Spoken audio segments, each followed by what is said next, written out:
السلام علیکم my dear viewers. آج جو کہانی آپ سنیں گے اس کا نام ہے عمر و عیار.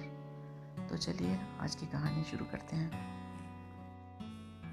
امیر حمزہ کے بچپن کے دوستوں میں عمر و عیار سب سے زیادہ مقبول تھا. وہ امیر حمزہ کے محل میں رہتا تھا اور اس کی تمام مہمات میں حصہ لیتا تھا.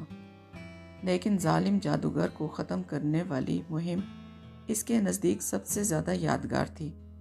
ایک روز وہ محل کی بارہ میں آرام کر رہا تھا کہ اسے ایک بادشاہ کا خط موصول ہوا جس میں اس نے اپنی نوجوان بیٹی کو جادوگر کے چنگل سے چھڑانے کی درخواست کی تھی. عمر و عیار نے فوراً سفر کی تیاری شروع کر دی. اس نے بولنے والی گڑیا، سلیمانی خنجر، سنہرے اڑن جوتے اور سرخ رنگ کی گولی اپنے تھیلے میں رکھی اور بادشاہ کے ملک کی طرف چل نکلا. 2 دن کی مسافت کے بعد وہ پیروں والے گاؤں جا پہنچا. وہاں کے سردار نے عمر و عیار کی بہت اوبھگت کی اور آنے کا سبب پوچھا. عمر و عیار نے مصری والی کڑک چائے کے چٹخارے لیتے ہوئے سردار کو بادشاہ کے خط کے متعلق بتایا اور جادوگر کے محل تک پہنچنے کے لیے اس سے مدد چاہی تاکہ شہزادی کو آزاد کرایا جا سکے. سردار نے ظالم جادوگر کے متعلق عمر و عیار کو بے شمار کہانیاں سنائیں. عمر و عیار نے سردار کے خوبصورت شاہین کی تعریف کی اور ارد گرد کے علاقے میں بٹیروں کے شکار کے متعلق دریافت کیا. سردار کے شکاریوں اور ان کے معاون نے عمر و عیار کو شکار کے بے شمار واقعات سنائے جن سے وہ بہت محظوظ ہوا. اس کے بعد سردار نے بتایا کہ ہمارے گاؤں میں ایک لہیم شہیم آدمی کالو رہتا ہے جو اسے بڑی آسانی کے ساتھ ظالم جادوگر کے محل تک لے جا سکتا ہے. کالو کے متعلق سردار نے بتایا کہ اس کی آواز اتنی بلند ہے کہ ایک گاؤں سے دوسرے گاؤں تک بآسانی سنی جا سکتی ہے. بہرکیف اس مہم میں اس کی مدد کرنے کے لیے کالو مناسب ترین آدمی تھا.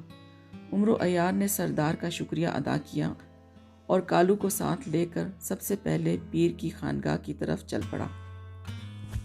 خانقاہ میں بہت لوگ تھے اور بڑی چہل پہل تھی.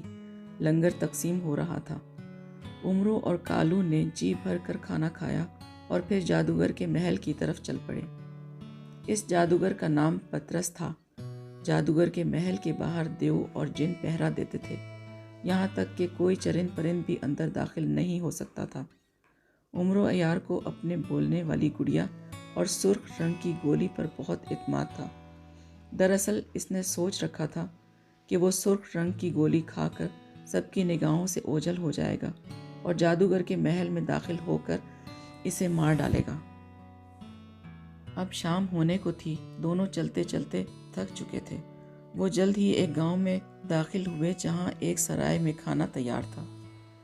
دونوں نے کھانا کھا کر وہیں سرائے میں رات گزارنے کا فیصلہ کیا. عمر و عیار تمام رات جادوگر کے متعلق سوچتا رہا. رات بہت دیر سے اسے نیند آئی. صبح سویرے کالو نے اسے جگایا اور وہ دونوں فوراً ہی اپنے سفر پر چل نکلے. سفر کی مصیبتیں اٹھانے کے بعد وہ پطرس کے محل تک جا پہنچے. یہ ایک رنگین گنبد والا خوبصورت محل تھا جس کے چاروں طرف سرو کے درخت ہلکی ہلکی ہوا میں بڑی شان سے جھوم رہے تھے. عمرو نے اپنے تھیلے میں سے بولنے والی گڑیا نکالی اور اس کے سر پر انگوٹھا دبا کر پوچھا، بتاؤ گڑیا، مجھے اس جادوگر کو مارنے کے لیے کیا کرنا چاہیے؟ گڑیا نے اسے بتایا کہ وہ محل میں کیسے داخل ہو سکتا ہے اور کس طرح جادوگر کو قابو کر سکتا ہے. عمرو نے گڑیا کو واپس تھیلے میں رکھا اور سرخ گولی نگل لی. دیکھتے ہی دیکھتے وہ سب کی نظروں سے اوجھل ہو گیا.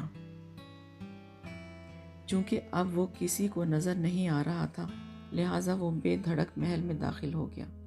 اندر پہنچ کر عمر و عیار نے اپنے تھیلے میں ہاتھ ڈالا اور سلیمانی خنجر نکال لیا.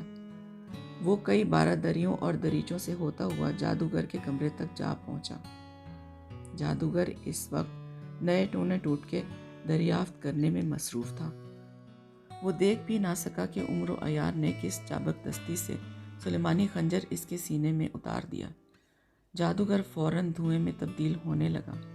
جو ہی وہ مرنے لگا ایک آواز سنائی دی، میں پطرس جادوگر تھا جو غلطی سے عمر عیار کے ہاتھوں سلیمانی خنجر سے مارا گیا۔ ظالم جادوگر سے چھٹکارا پانے کے بعد عمرو اس کے کمرے تک جا پہنچا جہاں شہزادی کو قید کیا گیا تھا۔ شہزادی رہائی پا کر بہت خوش ہوئی۔ عمرو نے اپنے تھیلے سے سنہری اڑن جوتے نکالے، شہزادی کا ہاتھ تھاما اور بادشاہ کے محل کی طرف اڑ گیا، اور پلک جھپکتے ہی شہزادی کو بادشاہ کے سامنے لا کھڑا کیا۔ بادشاہ اپنی بیٹی کو دیکھ کر خوشی سے بے قابو ہو گیا اور عمرو عیار کو بے شمار اشرفیاں تحفے میں دیں۔ عمرو کے لیے بھی یہ لمحہ انتہائی خوشی کا تھا۔ وہ اتنی ساری دولت پا کر بہت خوش ہوا۔